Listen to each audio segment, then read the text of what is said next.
What it is, what it do, you tune into the Jose Morales podcast. I'm your host, Jose Morales. We're back in the ring on another episode by myself. I'm excited to kind of share this episode with you guys for a lot of reasons. It's got a lot of emotions from things that happened recently, things that's going on right now, things that get me excited, and I would love to bring this to you right before the year end, right into the new year where people are excited of changing, making changes in their life, making big changes. So I think this is a perfect episode to get the year started at the beginning of the year and get your mind prepared to make those changes if you choose to. So this is kind of a prep to end the year right, on the right foot. And what I'm going to be talking about in this episode, I'm going to be talking about momentum and how gaining momentum can get you going and growing into doing bigger things, starting with the little things, but it could also be momentum going downhill. If you start doing bad things, it can eventually lead you to doing, falling off completely off track. And not necessarily bad things like you're doing drugs or anything, but I'm saying completely losing your lifestyle habit of eating right or working out daily or just daily good habits that you have at home that you created. So I'm gonna talk about momentum. That's gonna be the subject for today. But before I get to talking about momentum, I'm gonna share, the World Cup is going on right now. So I hope you guys are enjoying the World Cup. Hope you guys, I know that here in America, it's probably not the most popular thing. It's not, a lot of people are like, I'm not really following it. I myself I'm a big soccer fan. I don't know if I consider myself a big soccer fan because there's other fans that I know that are crazier about soccer than me. But I really, really, really enjoy soccer.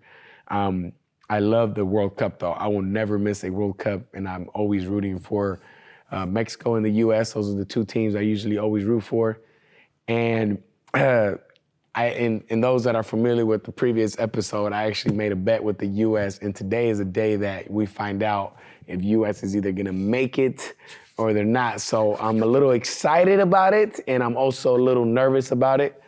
I'm not feeling too confident, the best way to say it. But I'm confident enough. We should beat Iran, we should beat them, but who knows? But one thing I wanted to bring up about the World Cup, I was actually having this conversation earlier, that when you watch the World Cup, if those that are watching it, every country around the entire world is super prideful and excited about this.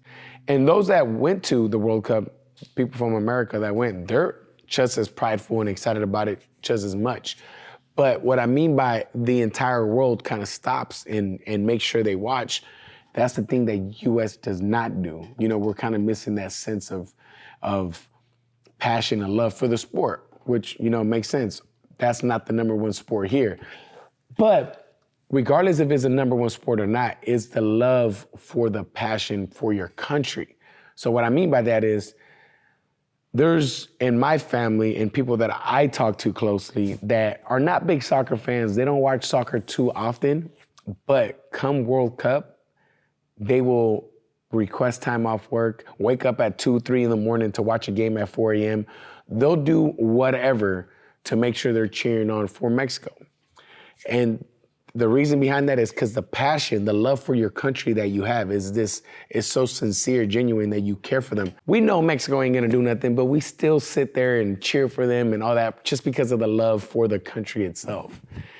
And then I was thinking, that was the subject or the topic this morning. That's what the U.S. is missing, the love for the country as a whole. Everyone here, not just not the certain type of, not just the country people, not just the black people, not just the Asian people, everyone as a whole, every community in the U.S. does not feel that way. So then I asked myself, why? What's the difference? Because if you look, I'm not sure how familiar you are with other countries and their immigrants that come to those countries, but in Mexico, we have, in Mexico, there is a lot of immigrants from Asia. There's a lot from Central America. There's a lot from Argentina.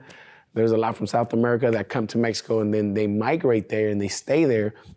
But this is what I think is the biggest difference. When they go there, I have friends right now. I have a friend that's from Uruguay that lives in Mexico. He still loves Uruguay because that's where he's from. You're Uruguay. He still loves Uruguay, but he has his love for Mexico that he did not have before. But now that he lives there, he has his love for it. He cares for Mexico and roots for Mexico as if it was his country, even though it's not. And I think that's the one thing that the U.S. fails at is it fails at making people that are immigrants here feel like they are a part of this country. And that is the reason why a lot of immigrants from other countries have a hard time driving with the U.S. flag, wearing red, white, and blue, and being prideful of this country is because they feel like this country is not proud of them. Does that make sense? And I can say that from experience, me personally, I feel that way. You know, me with my legal status and me for trying to be in the military here when I was a kid and me trying to represent U.S. in the Olympics and never given an opportunity to even compete for that spot. And all these things, I always felt like the U.S. was ashamed of me and never wanted me to be a part of it. So then me, myself, that's what holds me back from putting the U.S. flag on my truck and flying with the flag high because I never feel like it was proud of me. So that's kind of my 2 cents on it, that I think as a whole, you know how beautiful it would be if the U.S., everybody here, every culture here was proud of the flag, proud of this country, and they were super proud of it. And then come the World Cup, we have a country and a team with everybody playing. We have tall people, fast people. We have every kind of people, every sort of culture in one team playing against the world. You know how special that would be? I was just envisioning getting excited about it, but you know, I think that's something as a whole, as a country, as a nation, we can do to better that and just welcome all, you know, we're here. I mean, I was just giving you my perspective of how, just so you guys get it, maybe there's a different perspective, people look at it different. That's how I see it, and I think that's where we're lacking. But anyways, I hope the U.S. Advances. They play Iran today. I made a bet. Also, there's a lot of drama behind that. If you did not follow the whole drama behind that, you can look into that. You can go on a YouTube spiral and watch videos for days on that. So I'm not going to talk about that on this episode, but hopefully the U.S. makes it. Mexico, to be honest, I don't even want them to make it. Let me tell you why. I'm not confident in their team. So if they advance here and they go on and they have to play France in the round of 16, I just feel like we're going to get humiliated in the round of 16. So I'm like, I'd rather just tie with Saudi Arabia and go home and not get humiliated.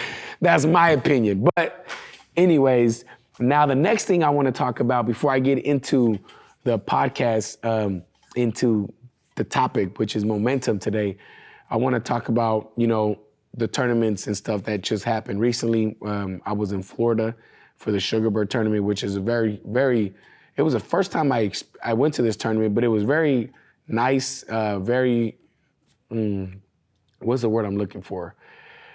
You could tell that they're really trying very hard to get boxers the experience they need. You could tell they're putting a lot of effort to getting boxers the experience and getting them ready for nationals, and the way they're prepping everything similar to a national tournament.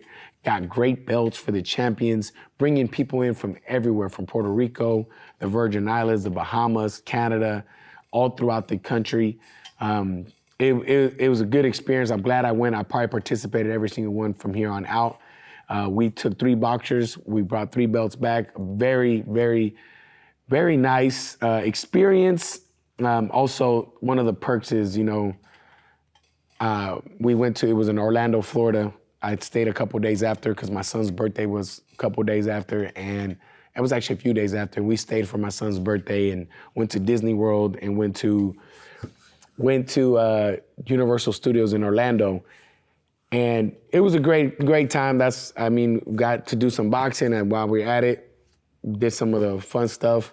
Also, the Silver Gloves happened right before that, where the way the Silver Gloves works is similar to the Golden Gloves. For those that are not familiar, the Silver Gloves is anybody that's under the age of 16 for the Silver Gloves. And then the Golden Gloves is 18 and older. So that's the difference between Golden Gloves and Silver Gloves.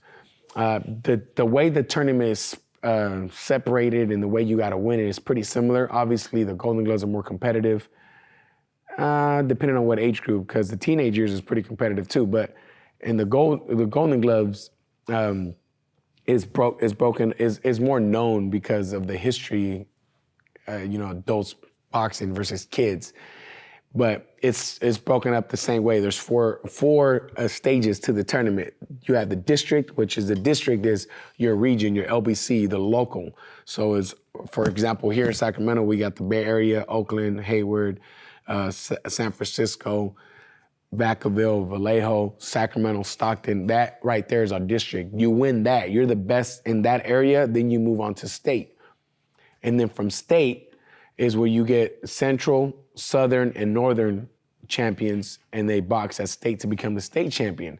And then you go to the regionals, and that's where you have your whole region compete against one another, which is usually different states, and then from there you move on to nationals.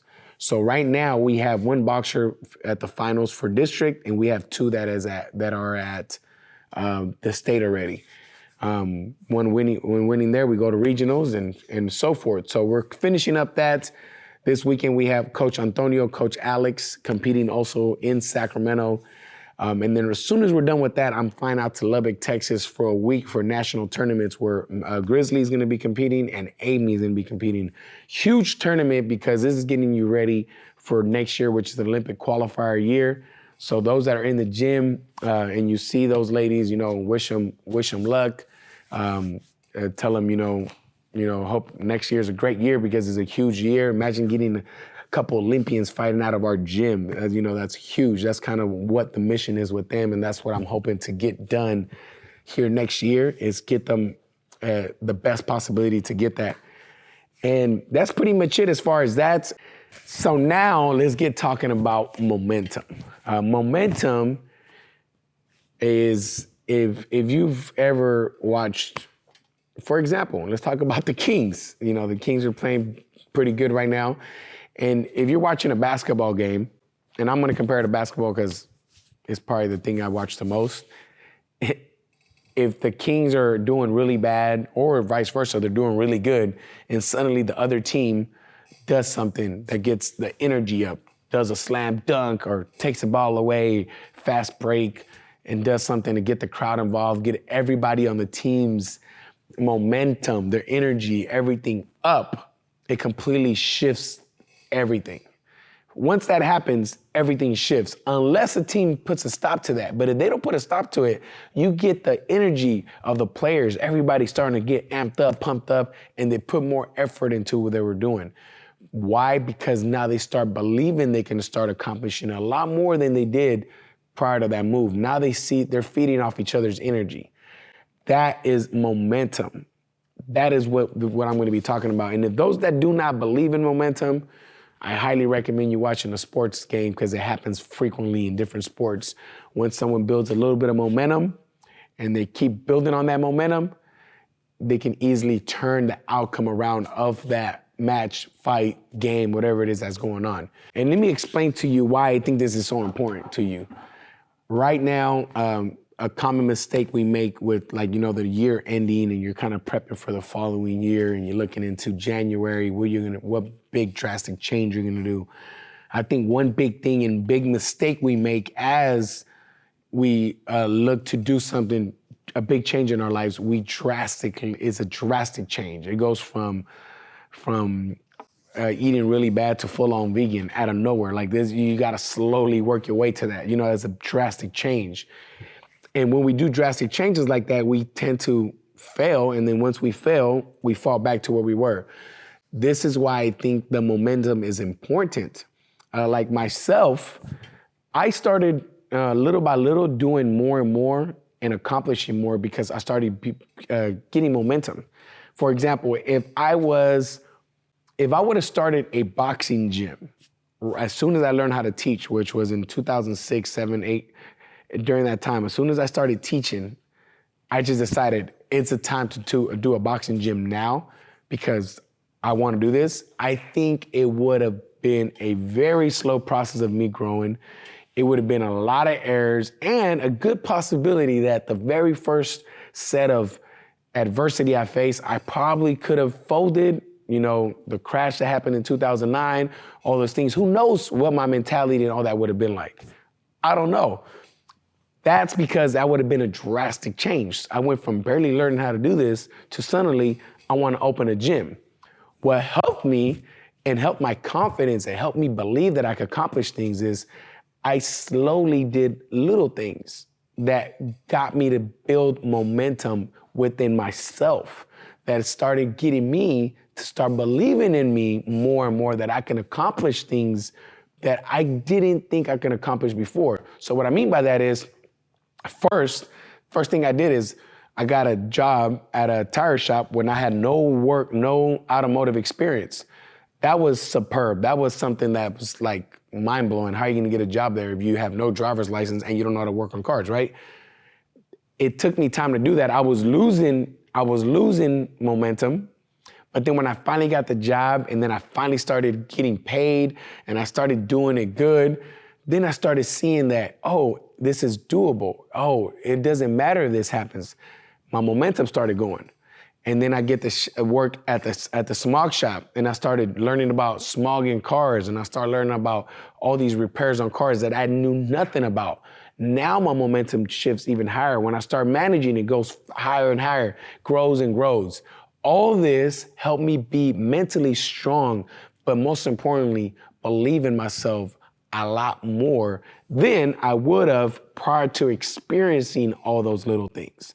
Does that make sense to you? So it's very important that we enjoy this process, and then while we shoot to accomplish something, work on the little steps that's gonna get you momentum to get you to feel good, so that you can crush that goal of yours that you're looking to get. Most of us are not ready to make a drastic change like that. We're not. We're not ready to commit to something so drastically that it's gonna affect our lives so dramatically and stay consistent with that for a long period of time.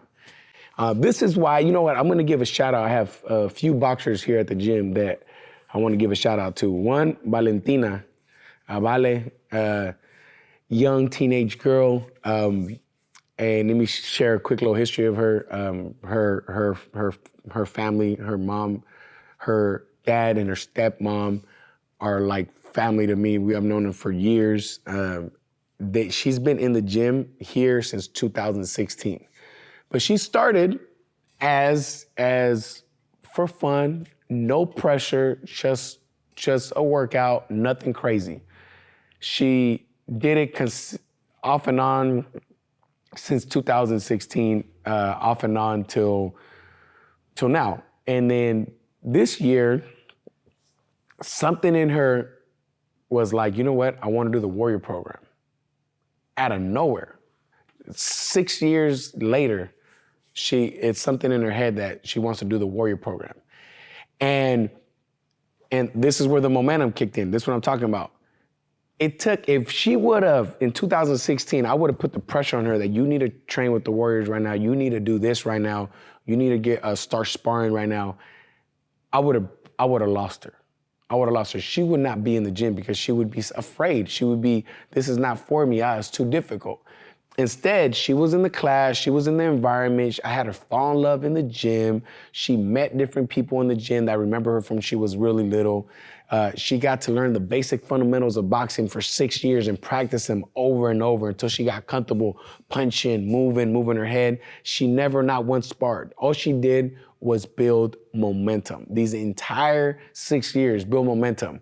It took 6 years of a momentum building to officially be like, I'm ready to make that leap of faith, jump in and do this now. I'm finally ready. And the fact that it took her and she focused on her time, She wasn't worried about everybody else and what they were doing. Like, oh, look, he's already sparring. She's already sparring. She's competing. Oh, she's got this. She just worried about her. And the fact that she did that, now that she's sparring, she's doing amazing. She is killing it. She's, no joke, we set a goal for her. I told her hopefully by February, March, I would want her to be an impaler. Right now, she's at Blood Axe, so she's very close to Attila. So she's got 2 levels to get there within 3 months. Very doable for her. But the best part about it is that she's excited. She's excited about it. Why is she excited about it? Because the momentum is shifting her way. The momentum got her going. That's the first person I want to give a shout out to. The other 2, I have the Ramirez cousins, Snow White and Carlos. And Oscar, I call him Carlos, that was an inside joke, but Oscar, and they have a similar story to Vale, except not as long. They came in, they did their thing. They're staying consistent with what they do, not worrying about nobody else, getting their job done, not cutting any corners. They don't cut any corners. They come in and they do their thing. And this is a huge, and I'm gonna get a little off topic, but I wanna say this. I wanna make sure I share this with you guys. For a coach, and it goes both ways, but I'm gonna share it from a coach's perspective. For a coach to wanna invest time in you, and what I mean by time in you is take you out and sacrifice a weekend to take you sparring somewhere. Sacrifice a week away from their family and take you to a tournament in Texas. Spend all this quality time with you in the gym, holding mitts for you. That's investing a lot of time. For a coach to want to invest all this time into you, the coach needs to have some sort of, they need to see something that's going to get them excited in you. Momentum. The coach needs to see something to give them momentum to get excited to train you.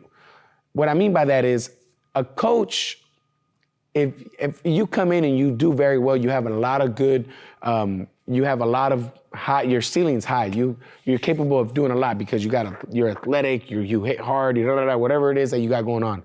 But you come once every other week or once a month and I hardly see you. It's hard for a coach to get excited about that. It's hard for me to want to invest all the time into you if I don't know if you're going to be here tomorrow.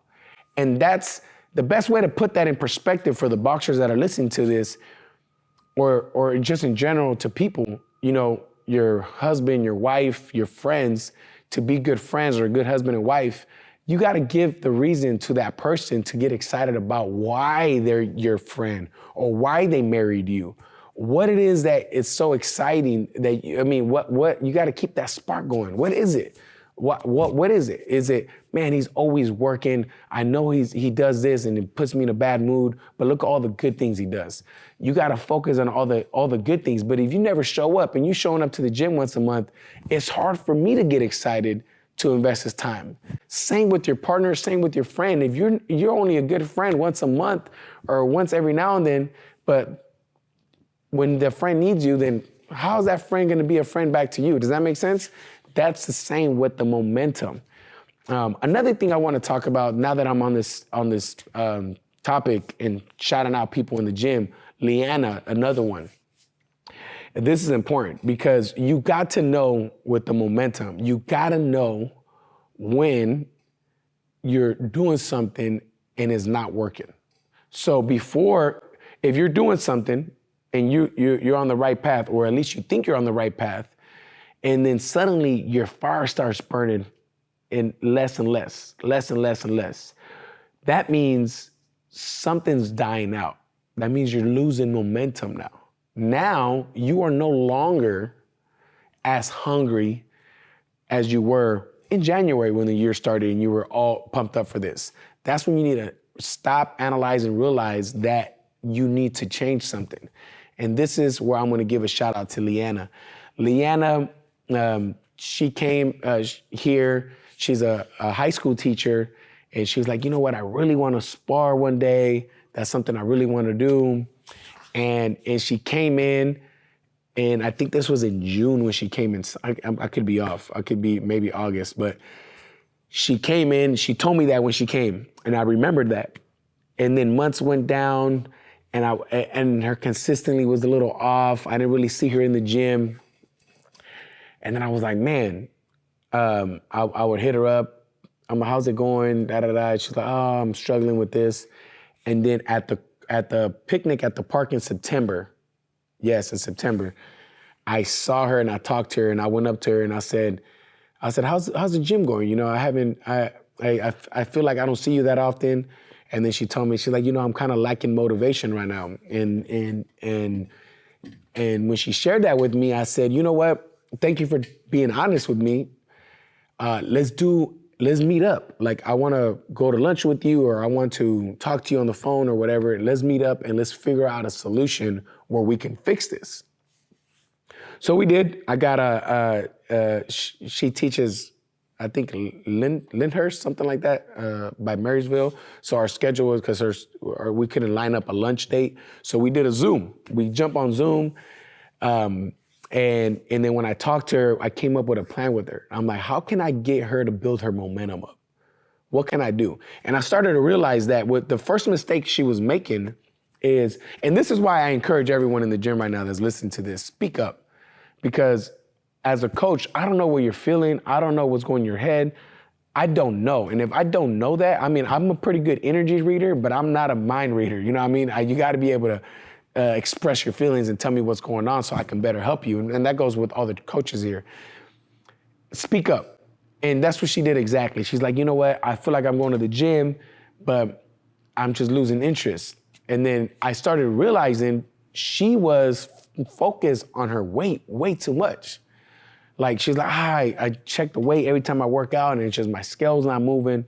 I'm like, yo, that's where you're doing wrong. You're focusing on that so much that you're losing focus on what you're doing, like the excitement of what you're doing. And there's a Instagram video I saw. I'm gonna try to quote it, but I'm gonna say it way wrong. But there's an Instagram video that went on social media that it says the guy who enjoys the run will run more than the guy that runs just to run. You know what I mean? Or something along those lines. Pretty much saying the person that enjoys the journey will do more than the guy that's just doing it because they're doing it. And that's where I went with Leanna. I was like, you're doing this because you're trying to lose weight. You're not enjoying the journey. You're not enjoying being in the gym, learning how to box. You're not enjoying the journey of talking to people and growing as a boxer. Remember, your goal here was you want to spar. What the hell is losing weight got to do with sparring? If you focus on sparring, which was your original goal, if you focus on getting to that, guess what's going to happen organically without even trying? You're going to lose weight. That's what's going to happen. That's just what happens when you work out all the time and you train. You're going to lose weight. But she's focusing on losing weight. And now she completely forgot about her journey. She completely forgot about her boxing, her sparring, and all that. So I set a goal for her. I said, look, let's do this. Let's slow everything down. You're coming every day. Let's not do that. Let's go. I believe we started with, 3 days a week. And then on one of those, on Saturday, it was 4 days. It was 3 days a week. And then on Saturday, she had to hold mitts for somebody. She had to learn how to hold mitts. That was her goal. Now, September to December, she's enjoying it. She's like, wow, I look forward to going to the gym. I'm excited to go to the gym. You know why I'm excited to go to the gym? Because I'm going to the gym thinking about, I need to grow and get better at this. I'm not going to the gym waking up like, I gotta work out to lose weight. Her energy changed. That right there is creating her momentum to grow and feel better about herself. Now she's going into the new year with possibly adding an additional day to her training and slowly getting closer to her ultimate goal, which was sparring. But that right there was a clear picture story, true story of how here in the gym, and you can do at home, is applying small achievable goals to create momentum to help you work towards your long-term goal. And the last person I'm gonna give a shout out to, this person right here, his name is Scott, man, Scotty Too Hotty, the producer here at the podcast, and you've seen him in the gym. This guy is very, very similar with Leanna, and in a different way. You know, he drew interest to boxing because he was producing on my podcast and he was hearing the stories of the people here. And I'm gonna convince him about coming on the podcast. He's like, not yet. But I'm gonna get him on here. But check this out. He went from joining, and he started at 2 days a week, and then little by little he added 3 days a week. But my favorite part about this is he stopped drinking. He's never, ever had a reason to stop drinking. And guess what? That wasn't a requirement to come here. I didn't tell him, hey, you can't box if you don't stop drinking. That's something that came from him. That's something that came and grew from him. So shout out to Scotty. Congratulations to Scotty for that. And I wanted to share those stories because those are all good feel stories. These are all things that are going on right here with real people. And all the coaches that are listening to this, now that I'm mentoring a lot of coaches, I have a lot of coaches that actually listen to my podcast and like, yo, I didn't even know you had a podcast.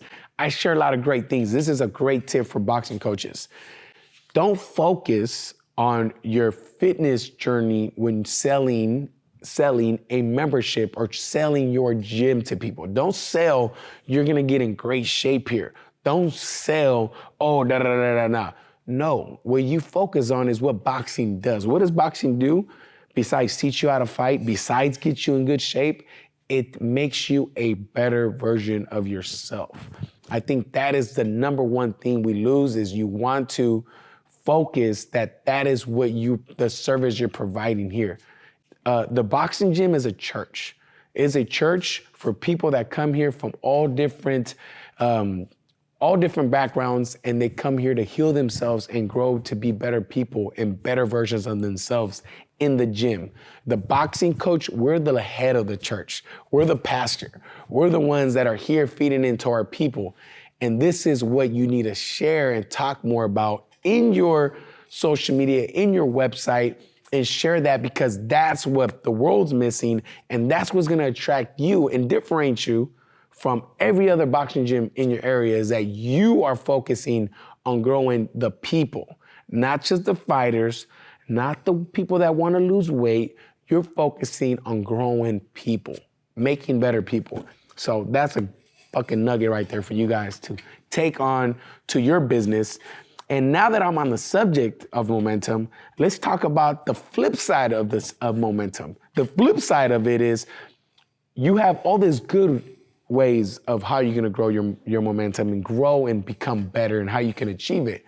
But the flip side is you have all these bad ways that can get you sucked up into going back to your old ways. So quick little story and quick little recap with what I've been doing. Those that have been listening to the podcast, I went to full on drinking water. I did it for a solid month, it went great. And then I went to 80%. I drink sugary drinks, no soda, but I drank soda on Thanksgiving. I fucked up, but I drink juice, Dutch Bros, things like that. Tea, I love tea, 20% of the time. But this is where the momentum can shift and go downhill. And I caught myself. I even told my wife, I was like, damn, I'm drinking. I went, I think 2 days where I was drinking a lot of sugar. And I'm like, well, this ain't no 20%, it's damn near 100% again. What the hell am I doing? But what happened is that I got one and then I got another one, and I noticed if I don't ever have a water bottle right next to me, that's why I carry that big ass water bottle with me. Because the moment I get thirsty, right away I want to get a sugary drink for some reason. But really, I'm just thirsty because as soon as I drink some water, I forget about the sugary drink. But this is where the momentum could be downslope, because I get caught up drinking the sugary drink 1 day, 2 days, 3 days. Suddenly, my momentum of soda, juice, and all this shit that I work so hard to get to, I can easily fuck it all up if I don't stop, analyze, and realize that I need to change something. Like, yeah, this ain't working. I need to change something. So this is why we have to be very careful of not only the situation we're in with the relationships we're in with the people, but also in general of everything that we do around us, because it can subconsciously plant seeds in us and make us start working towards the opposite direction of our goals. You know what I mean? If that makes sense, hopefully that kind of lights a bulb for you inside where you notice that. Because I'm gonna share another story. This is the last story I'm gonna share. I have a boxer here that they have someone close to them that made a comment to them about boxing. And it was whatever. It was just a comment that, boxing is dangerous and, you're getting your head beat in and you could die and things like that and how dangerous boxing is. And that comment's in his head. He's boxing, doing his thing, but he doesn't realize it that every time he boxes someone he does not know, he boxes scared. And I'm like, how is it possible? You box here dudes that are way better caliber guys, fucking just really, really good boxers, and you do amazing. And then we bring a guy that's not that good. The only difference is you don't know him, and now you're scared. Now, what happened there is because in his head, regardless of he believes it or not, in the back of his head is the comment that he heard that boxing is dangerous. So now when he goes in to spar somebody he doesn't know or fight somebody he doesn't know, in his head this is very dangerous. So now he's just thinking about getting hit. He's thinking about all this and it's making him more vulnerable. That's what I mean by little things around kind of fucking can get you going in the wrong way if you don't cut these things out. You gotta realize that little comments like that you think ain't doing much do a big difference in your head if you don't eliminate them and get them out of your head as soon as possible. Simple conversations, simple anything. And of course, like everything, the good momentum is a whole lot harder to build than the bad momentum. The bad momentum can be very easily going, very easily ignited. The tough one is the good one. So staying on track is very tough, is not impossible though. It is not hard. What I will challenge you guys, and then I'll end it with the recap with this, is I'm gonna challenge you guys to find something that you can work towards and maintain throughout the entire year and maybe forever. Something that's completely changing you, not a New Year resolution that you're doing it to say you're gonna try to do it, but something that you're doing it because you're really trying to change something about your lifestyle or yourself. And make sure it's something that's doable, something that's and then set those small achievable goals to get you that momentum, to get you feeling good about yourself. That's it. I'm gonna wrap it up. I hope you guys enjoyed this episode. If you know anyone that can gain something from this, share this with them, have them listen. If you liked it, leave a review. Maybe send me a message. Tell me, hey, Jose, I really, really enjoyed this episode. Let me know how you feel about it. Tell me what went through your mind, what benefits or what did you gain from it? What's something you really, really liked? I would love to know. And believe it or not, I need momentum for that too. Hearing comments or hearing people tell me things about the podcast, it gets me excited to want to do more podcasts. It gets me excited to be like, you know what? This is dope. Because look, this person really liked it. This person. So like when I was in Florida, I had a couple guys tell me they listened to my podcast. I'm like, oh shit. And then suddenly my spirit went up. I'm like, you know what? I want to do more podcasts. I want more of that. You know what I mean? So let me know. Let me know what you think about it. It will give me more momentum to bring some more fire episodes for you guys. Thank you guys for listening. Hope you guys have a great week. This week we'll be at Lubbock, Texas. So cheer us on, watch the fights, and thank you much. I'm out. Deuces.